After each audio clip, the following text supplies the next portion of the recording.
Hello welcome back to my YouTube channel. അപ്പോൾ ഇന്നത്തെ വീഡിയോയിലേക്ക് എല്ലാവർക്കും സ്വാഗതം. ഇന്നത്തെ വീഡിയോ വന്നിട്ട് ഒരു വീട് വൃത്തിയാക്കൽ ഡേ ഇൻ മൈ ലൈഫാണ്. ഞാൻ എൻ്റെ ഏച്ചിൻ്റെ വീട്ടിലേക്ക് പോവുകയാണ്. ഏച്ചിൻ്റെ വീട് കോഴിക്കോടാണ്, വടകര. അപ്പോൾ ഏച്ചിയും ഏട്ടനെല്ലാം എറണാകുളത്താണ്. അവരവിടെ ഒരു ഫ്ലാറ്റിലാണുള്ളത്. അപ്പോൾ ഇവിടുത്തെ വീട് പുതുതായിട്ട് കെട്ടിയിട്ടതേ ഉള്ളൂ. അപ്പോൾ അവരങ്ങനെ താമസമൊന്നുമില്ല. അപ്പം നമ്മൾ ജസ്റ്റ് ഇങ്ങനെ എപ്പോഴെങ്കിലും ഒന്ന് ക്ലീൻ ചെയ്യാൻ വേണ്ടി പോകും. ഞാനും അമ്മയും എൻ്റെ അനിയത്തിയുണ്ട്. അപ്പം നമ്മൾ റെയിൽവേ സ്റ്റേഷനിൽ ഇറങ്ങിയിട്ട് ഓട്ടോക്കാണ് പോയിട്ടുണ്ടായിരുന്നത്. വീടെത്തി. ഒരബദ്ധം സംഭവിച്ചിട്ടുണ്ടായിരുന്നത്, നമ്മൾ വീടിൻ്റെ ഗേറ്റിൻ്റെ താക്കോൽ എടുക്കാൻ വിട്ടുപോയി. അവസാനം നമ്മൾ ഗേറ്റ് മതിൽ കടന്ന് തുള്ളിയിട്ടാണ് നമ്മൾ വീട്ടിൽ കയറിയിട്ടുണ്ടായത്. എൻ്റെ വീടിൻ്റെ പരിസരം ഇങ്ങനെയാണ്. വീടിൻ്റെ ഒരു വീഡിയോ ഞാൻ ജസ്റ്റ് ഒരു ഷോർട്ട് പോലെ ഞാൻ പിന്നൊരിക്കൽ ഞാൻ അപ്ലോഡ് ചെയ്യാം. 1 വർഷം കഴിഞ്ഞതേ ഉള്ളൂ വീട് കെട്ടിയിട്ട്. ഇടയ്ക്കിടയ്ക്ക് നമ്മളിങ്ങനെ ക്ലീൻ ചെയ്യാൻ വേണ്ടിയിട്ട് വരും. ആകെ മോശമായിട്ട് കിടക്കുന്നതാണ്. ബാക്ക് വശമെല്ലാം ഭയങ്കര മോശമാണ്. അപ്പം നമ്മൾ ജസ്റ്റ് ഇങ്ങനെ തൂത്തുവാരി തുടച്ച് അങ്ങനെ ജസ്റ്റ് ക്ലീൻ ആക്കിയിട്ട് പിന്നെ വൈകുന്നേരം തന്നെ വീട്ടിലേക്ക് മടങ്ങാൻ വേണ്ടിയിട്ട് തന്നെയാണ് പ്ലാൻ. ആക്ച്വലി ഈ വീഡിയോ ഇല്ലേ, ഞാൻ കുറച്ച് മാസങ്ങൾക്ക് മുന്നേ എടുത്ത വീഡിയോ ആണ്. പിന്നെ ഇത് എഡിറ്റ് ചെയ്ത് ഇടാനുള്ളൊരു മടി കാരണം ഇത്രയും ഡിലേ ആയിട്ട് പോയതാണ്.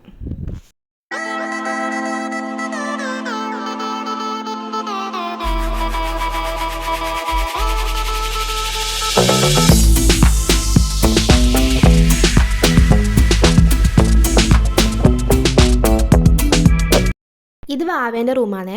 അവൾ ഇങ്ങനെ എല്ലാ ടോയ്സും ഇങ്ങനെ വലിച്ച് വാരി ഇട്ടിട്ട് ഭയങ്കര അലങ്കോലമായിട്ടാണ് അതിൻ്റെ റൂം. അപ്പോൾ ജസ്റ്റ് അതെല്ലാം കുറേയെല്ലാം ഇങ്ങനെ പൊടി പിടിച്ചിട്ടുണ്ടായിരുന്നു. അപ്പോൾ അത് ജസ്റ്റ് ഇങ്ങനെ അലമാരയിൽ വെച്ചിട്ട് ആ റൂം ജസ്റ്റ് ക്ലീൻ ചെയ്യാം എന്നുള്ള രീതിയിൽ. അപ്പോൾ മുകളിലാണ് ഞാൻ ഫസ്റ്റ് സ്റ്റാർട്ട് ചെയ്തത്. അമ്മ അനിയത്തിയും കൂടിയിട്ട് താഴെ ക്ലീൻ ചെയ്യുന്നുണ്ടായിരുന്നു, ഞാൻ മുകളിൽ.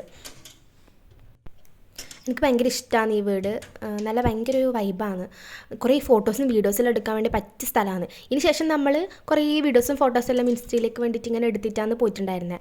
അപ്പോൾ ജസ്റ്റ് ഞാനിങ്ങനെ ക്ലീൻ ചെയ്യുന്നത് മാത്രം ഇങ്ങനെ ജസ്റ്റ് ഇങ്ങനെ കാണിച്ചു തരാം. കാരണം വീഡിയോ എടുക്കലും ക്ലീൻ ചെയ്യലും രണ്ടും നടക്കുന്ന കാര്യമൊന്നുമല്ല, ഒരുപാട് ടൈം വേണ്ടി വരും. അപ്പോൾ ഞാൻ ജസ്റ്റ് ഇങ്ങനെ ക്ലീൻ ചെയ്യുന്ന കുറച്ച് ക്ലിപ്പിങ്സ് മാത്രം ഞാനിതിൽ ആഡ് ചെയ്തിട്ടുണ്ട്. അടുത്ത തവണ പോകുന്ന സമയത്ത് ഒരു ഹോം ടൂർ എന്നുള്ള രീതിയിൽ ചെയ്യാം. പിന്നെ എൻ്റെ വീടിൻ്റെയും ഞാൻ ചെയ്യാം. ജസ്റ്റ് ഞാനിതിൽ അപ്ലോഡ് ചെയ്യാം. അപ്പം ആർക്കെങ്കിലും ഇൻട്രസ്റ്റ് ഉണ്ടെങ്കിൽ ജസ്റ്റ് കണ്ടു നോക്കിയാൽ മതി.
എനിക്ക് ഈ വീടിൻ്റെ ഏറ്റവും കൂടുതൽ ഇഷ്ടമുള്ളൊരു പോർഷനാണ് ഇത് നമ്മളെ ബാൽക്കണിയില്ലേ, പുറത്തെ ബാൽക്കണിയാണ്. ഇവിടെ ഇങ്ങനെ ഇരിക്കേണ്ട സ്ഥലമെല്ലാം ഉണ്ട്. സൈഡിൽ ഇങ്ങനെ കുറച്ചിങ്ങനെ ഈ വെള്ളാരം കല്ലിങ്ങനെ ഇട്ടിട്ട് നല്ല രസമാണ്. രാത്രിയെല്ലാം ഭയങ്കര രസമാണ്. ഇങ്ങനെ നമ്മളിങ്ങനെ ആകാശം നേരിട്ട് ഇങ്ങനെ കാണുന്നതായിരിക്കും. നല്ല തണുത്ത കാറ്റും നല്ല സുഖമാണ് അവിടെ ഇരിക്കാൻ വേണ്ടിയിട്ട്. ഇങ്ങനെ ഉറക്കം വരും അവിടെ ഇരുന്ന് കഴിഞ്ഞാൽ. എനിക്ക് ഭയങ്കര ഇഷ്ടമാണ് അവിടെ ഇരിക്കാൻ വേണ്ടി. പക്ഷേ പകൽ കുറച്ച് വെയിലുണ്ടാവും. എന്നാലും മരമെല്ലാം ഉള്ളത് കൊണ്ട് വലിയ കുഴപ്പമില്ല. എന്നാലും ഭയങ്കര കുറച്ചൊരു ചൂടുണ്ടാവും. പിന്നെ ഇടവേളകൾ ആനന്ദകരമാക്കാൻ ഞാനൊരു മുട്ട കഴിച്ചു. ഈ മുട്ട is my one of the favourite ഫുഡാണ്. എനിക്ക് ഭയങ്കര ഇഷ്ടമാണ് മുട്ട നല്ലോണം ഇഷ്ടമുള്ള ആരെങ്കിലും ഉണ്ടെങ്കിൽ ജസ്റ്റ് കമൻറ്റ് ചെയ്യണം കേട്ടോ. എന്നെപ്പോലത്തെ ആരെങ്കിലും ഉണ്ടോ എന്ന് അറിയാൻ വേണ്ടിയിട്ട്. ഒരു ദിവസം മൊത്തത്തിൽ എനിക്ക് മുട്ട തന്നാൽ ഞാൻ സന്തോഷത്തോടെ ഇരുന്ന് കഴിക്കും. കാരണം എനിക്ക് അത്രയ്ക്ക് ഇഷ്ടമാണ്. പിന്നെ നമ്മൾ ജസ്റ്റ് ഇങ്ങനെ എല്ലാം ക്ലീൻ ആക്കിയിട്ട് വൈകുന്നേരമായ സമയത്ത് നമ്മൾ റിട്ടേൺ പോവുക ചെയ്തത്. വീണ്ടും മതിൽ കയറി തുള്ളാനുള്ള ശക്തി ഇല്ലാത്തത് കാരണം നമ്മൾ ബാക്ക് വശം വഴിയാണ് പോകാൻ വേണ്ടിയിട്ട് പോകുന്നത്. റെഡിയായിട്ട് ബാക്കിൽ ഒരു കുട്ടി ഗേറ്റ് ഉണ്ട്. അത് വഴി തുറന്നിട്ട് ബാക്കത്തെ സൈഡിലുള്ള വീടുണ്ട്. ആ സൈഡിലെ വീടിൻ്റെ അവർ വളപ്പ് വഴിയാണ് നമ്മളിങ്ങനെ പോകാനിരിക്കുന്നത്. പിന്നെ എന്താ, റെയിൽവേ സ്റ്റേഷനിലേക്ക് പോയി. റെയിൽവേ സ്റ്റേഷനിൽ പോകുന്നത് ഒരു ജീപ്പിലാണ് പോയിട്ടുണ്ടായിരുന്നു. കാരണം ആ സമയത്ത് ബസ് ഉണ്ടായിട്ടില്ല. എൻ്റെ ഓർമ്മ ശരിയാണെങ്കിൽ ഞാനിതൊരു ശ്രീകൃഷ്ണ ജയന്തി ആ ഒരു സമയത്താണ് വീഡിയോ എടുത്തിട്ടുണ്ടായിരുന്നത്. ആ സമയത്ത് എന്താ വെച്ച് കഴിഞ്ഞാൽ ഉച്ചയ്ക്ക് ശേഷം അങ്ങനെ ബസ്സൊന്നും ഉണ്ടായിട്ടുണ്ടായിട്ടില്ല. അതുകൊണ്ട് നമ്മളങ്ങനെ ലേറ്റ് ആക്കണ്ടെന്ന് വിചാരിച്ചിട്ട് ഒരു ജീപ്പിന് പോവായത്. പിന്നെ ഞാൻ ആ ക്ലിപ്പിങ്സൊന്നും ഞാൻ എടുത്തിട്ടില്ല. പിന്നെ ഉണ്ടല്ലോ, സിറ്റ് ഔട്ടിൽ ഒരു കുട്ടി ഊഞ്ഞാലുണ്ട്. എനിക്കത് ഭയങ്കര ഇഷ്ടമാണ് അതിലിരുന്ന് ആടാൻ വേണ്ടിയിട്ട്. പക്ഷേ നമ്മളത് എപ്പോഴും വീട്ടിലങ്ങനെ ആളില്ലാത്തത് കാരണം നമ്മളത് അഴിച്ചിട്ട് ഉള്ളിൽ വെക്കുകയത് അതാണ് ഊഞ്ഞാൽ. എനിക്ക് ഭയങ്കര ഇഷ്ടമാണ്. ഞങ്ങൾ അതിൽ കയറി ഇരുന്ന് കുറേ സമയം ഇങ്ങനെ കളിക്കുകയെല്ലാം ചെയ്യും. നല്ല രസമാണ്. കുറേ സമയം പണി ചെയ്ത് ഇരുന്നിരുന്ന് ബോറടിച്ചപ്പം ഞാൻ പിന്നെ ക്യാമറ ഓണാക്കിയിട്ട് കുറച്ച് സമയം വെറുതെ എന്നെ തന്നെ നോക്കിയിരിക്കാമെന്ന് വിചാരിച്ച്. എനിക്കിങ്ങനെ ഇരിക്കാൻ ഭയങ്കര ഇഷ്ടമാണ്. സ്വന്തം മുഖം ഇങ്ങനെ നോക്കിക്കൊണ്ടിരിക്കുക, അത് നല്ലൊരു സുഖമല്ലേ. പിന്നെ ഇങ്ങനെ എന്താ പുറത്തെ സിറ്റ് ഔട്ടിൽ ഇങ്ങനെ അങ്ങനെ നമ്മുടെ അയൽവാസികളായിട്ട് അങ്ങനെ വലിയ കോണ്ടാക്റ്റ് ഇല്ല കേട്ടോ. കാരണം നമ്മളവിടെ വന്നിട്ട് അത്രേ ആയിട്ടുള്ളൂ. അപ്പോൾ എല്ലാവരുമായിട്ട് ഇങ്ങനെ ഒരു കണക്ഷൻ വരുന്നതേ ഉള്ളൂ. പിന്നെ നമ്മൾ റിട്ടേൺ പോകുന്നതാണ് ഇത്. ഞാനന്ന് എന്താ ഇട്ടിട്ടുണ്ടായിരുന്നത്, ഒരു ജീൻസും ടോപ്പ് വന്നിട്ടിട്ടുണ്ടായിരുന്നു. ടോപ്പ് ചെയ്ത് വെച്ച് കഴിഞ്ഞാൽ ക്രോപ്പ് ടോപ്പാണ്, നമ്മൾ സുഡിയോന്ന് വാങ്ങിച്ചിട്ടൊരു ടോപ്പാണ്. പിന്നെ നമ്മളൊരു ഫുഡ് കഴിക്കാൻ കയറിയിട്ടുണ്ടായിരുന്നേ. കാരണം ഉച്ചയ്ക്ക് നമ്മൾ അങ്ങനെ ഒന്നും കഴിച്ചിട്ടില്ല. അതുകൊണ്ട് നമ്മൾ എന്ത് ചെയ്ത് അവിടെ വടകരയിൽ ഉള്ള ഒരു ഹോട്ടലിൽ കയറിയിട്ടുണ്ടായിരുന്നു.